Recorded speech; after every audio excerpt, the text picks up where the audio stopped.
Which of the following is a common cause of artifact on an EKG tracing? And the artifact is something that sometimes could be viewed as a big concern or very scary if someone sees on the EKG, but turns out to actually not be at all.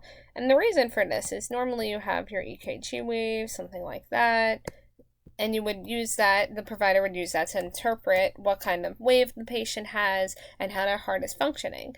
But if you see something like this on an EKG, you might get very worried and think, oh my goodness, is their heart not beating? What's going on with the patient? And the patient might actually be fine.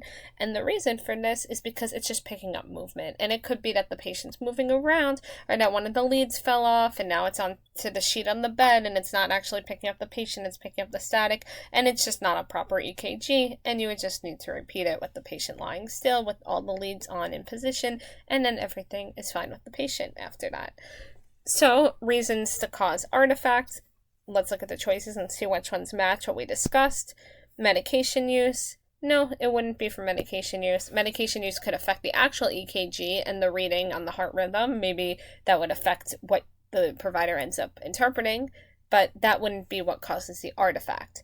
Same with high potassium levels, similar to medication use. That could absolutely affect the actual EKG and the way that the heart functions and how the reading would be interpreted, but not the artifact that we were discussing just now. Patient movement, though, is a very big indicator of artifact. So if the patient moves or the lead falls off and it's being moved against something else on the surface, that would be what causes artifact. So option C here.